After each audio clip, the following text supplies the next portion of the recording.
Joining me now is Sky News contributor Kosha Garda. Kosha, great to see you. Thank you so much. Look, it's been a huge day, hasn't it? A very historic day, not just for the United States, but for the whole world. There's a lot to get through. But firstly, I want to start on this because Donald Trump has signed pardons for around 1,500 participants in the January 6, 2021 riot at the US Capitol. Kosha, he was always going to do that. Are you surprised, though, that this was his first port of call? This was definitely a key signature issue. Expectations among his base were very, very high.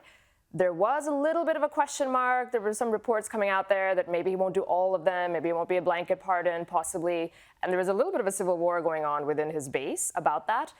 But he delivered to them. And I think on the heels of what Biden did today, which was the other big story of all those pardons preemptively to controversial figures and his family members, he just really paved the way for this. I think it's all 1,500. There's 6 people where he's commuted their sentences, and they might eventually result in a pardon. But all in, this is a full cleansing of what pretty much most of the country sees as an over-prosecution of Americans who've been in there for 4 years with the punishment that far outpaced the crimes committed. Absolutely, and I think that there will be a lot of supporters celebrating this decision. But yeah, interesting, it was one of his first orders.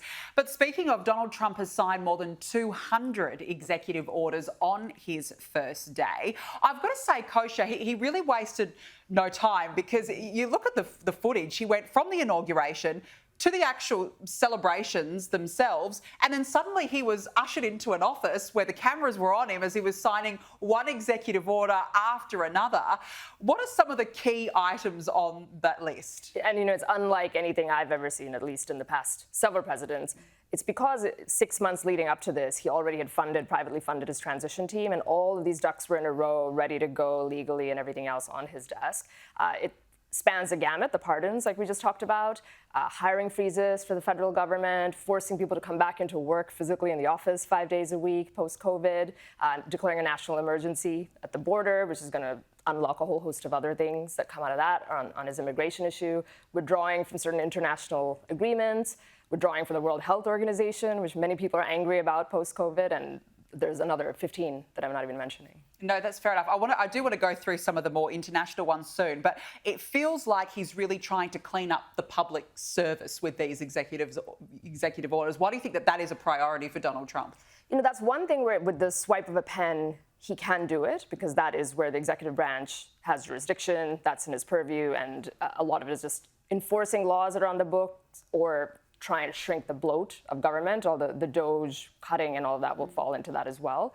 Some of them, he's testing the limit of the law by design. For example, ending birthright citizenship, which I think no country, maybe one other country has this.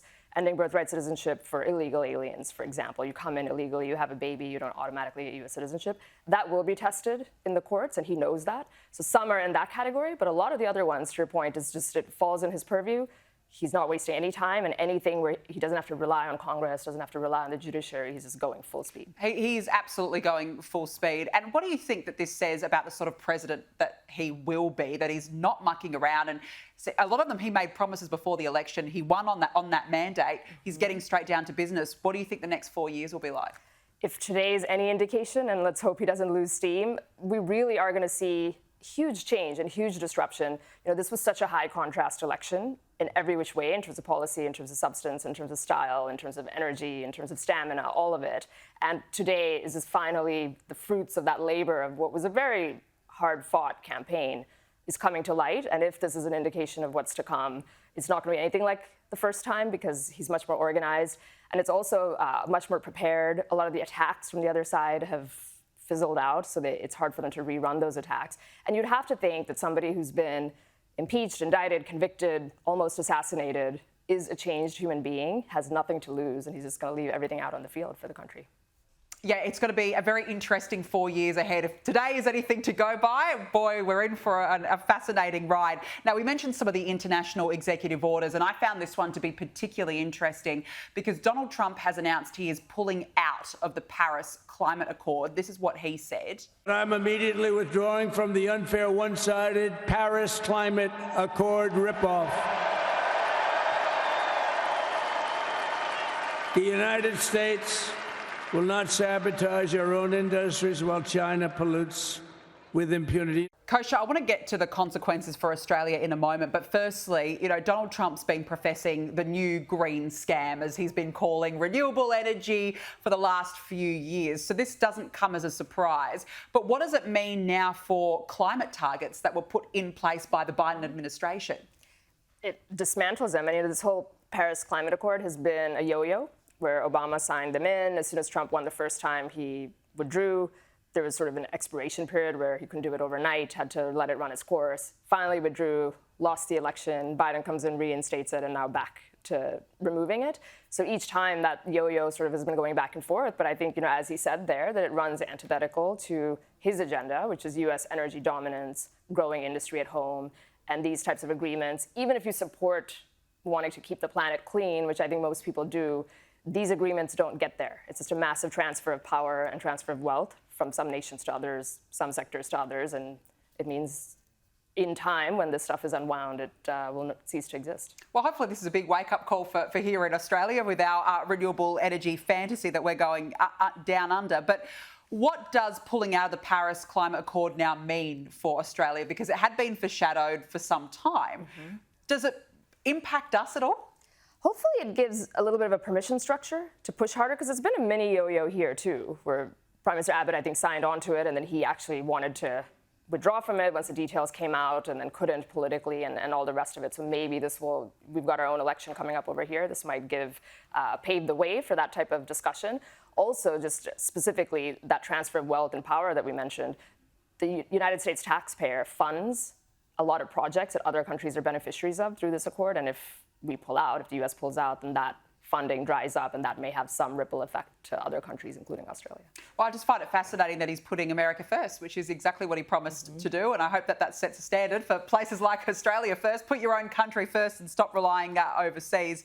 Now, let's move on, because one of the other things that was quite notable was the big tech titans who were on full display at the inauguration. You had Mark Zuckerberg, Jeff Bezos, Sundar Pichai and Tim Cook. They all hung out together, and apparently it was by choice. They looked very chummy in a number of the photos. But I read that the combined net wealth of the billionaires who attended the event was $1.2 trillion US dollars, Kosha, which is absolutely phenomenal. Now, some of these tech giants we know in the past, Mark Zuckerberg, Jeff Bezos, they have criticised Donald Trump. But now it seems the tide has turned. They're all suddenly kissing the ring. Why do you think it's important in particular, not just for billionaires, but for the technology world to be in with Donald Trump as opposed to out? This is a big story from this election. The tide has turned because Trump turned it. They sort of came kicking and screaming because decidedly over the past, I would say 3 or 4 decades, even well before Trump, Silicon Valley has been very favorable to the left in cash and kind. If you look at their donations, if you look at the issue set that they lobby for, it's not always in line with the America First or sort of the populist mantra. And in kind, all the suppression of the Hunter Biden laptop story or of COVID origin theories and all of that helped one side much, much more than the other. So it's really interesting from that to this, where they're kissing the ring and donating to his inauguration fund and looking all chummy. I think some of it might be self-preservation or expediency on their part, which is fine. You don't have to like each other, but if you've got common cause for the goal of America First, wonderful. And some of it might be that they just know that this is where the power is now, and it's in their interest to get on board, because if not, they'll be left behind. But also, what does it say about Donald Trump as a businessman? Because, it would be easy just to snub these people who have been quite rude to him in public forums for many years, but he knows how to foster relationships. He really does, which is so funny given just the caricature that most of the world's media put on him and painted him as. He's actually very good at, he will counterpunch. We all know that. He's coarse in his style, but he is actually very good at letting bygones be bygones when it's time to forge a new alliance. You could see that with all sorts of people, from Megyn Kelly, as an example, a journalist, to these tech folks over here, and everyone in between. If there's common ground to be found for his vision of America First, he will do a deal. He will do it, yeah, which is a good president. That's a good leader in my opinion, a very good leader. Now, President Trump also vowed to be the first commander-in-chief to put US astronauts on Mars. This is what he said. And we will pursue our manifest destiny into the stars, launching American astronauts to plant the stars and stripes on the planet Mars. But I got to say, I really liked this. This response from Elon Musk says it all. Oh, he's very happy. Elon Musk is stoked. But, look, the space race is interesting at the moment, Kosha, because you've got countries worldwide, China, Russia, everybody is competing in that sphere now. What role does the US play?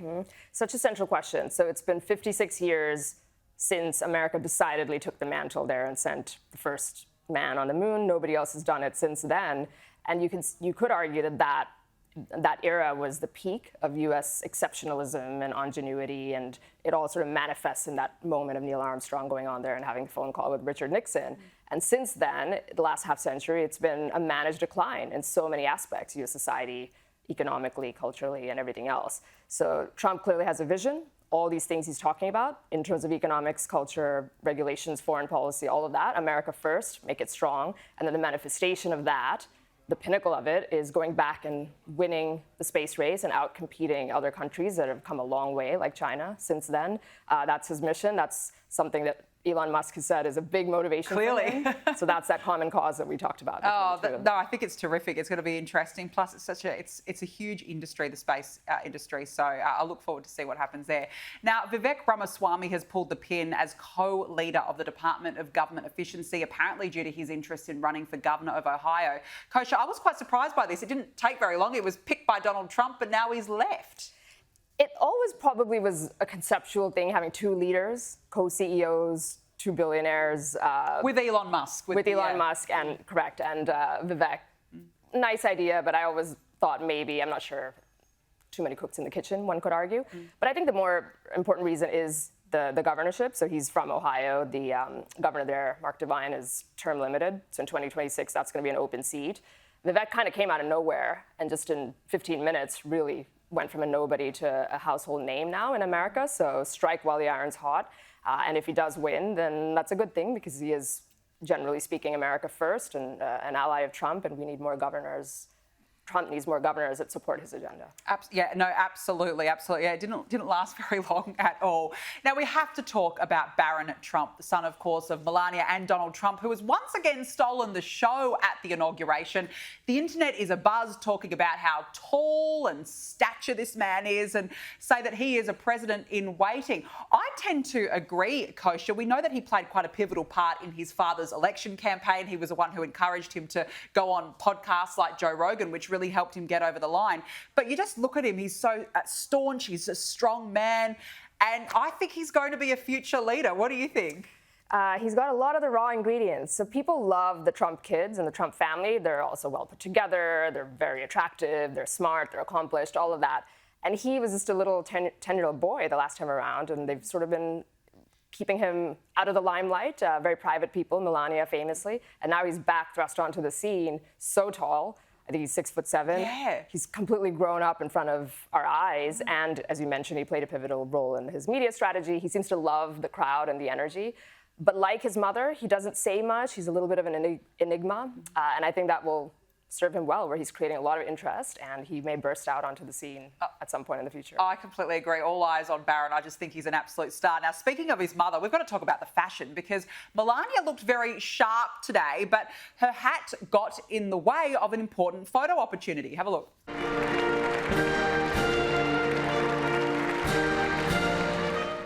Well, you can't help it. Trump gave it a go. But meanwhile, Jeffrey Bezos' fiance's outfit was a little lingerie number. It's raised some eyebrows. And I've got to say, it looked like it raised Mark Zuckerberg's eyebrows too. We've got some vision there. He couldn't keep his eyes off her as well. But look, firstly, Melania, I thought looked lovely. Not sure about this outfit. What do you think? Agree. I call Melania's outfit high fashion warpath because there's a message she's sending. It's like, this is my space. It's like an armor. Don't mess with me. And the fashion industry very openly snubbed her the first time around. She objectively is the most gorgeous first lady, and they said they wouldn't dress her, never put her on the cover of magazines, as she'd already been on them previously, etc. Exactly. And Jeff Bezos' fiance, I think she probably should have chosen something different. Questionable. It's questionable, Kosha. It certainly is. Well, it's been wonderful to speak with you. Thanks for joining me to unpack what's been a historic day in the US. Appreciate your time, Kosha Garter. Thank you.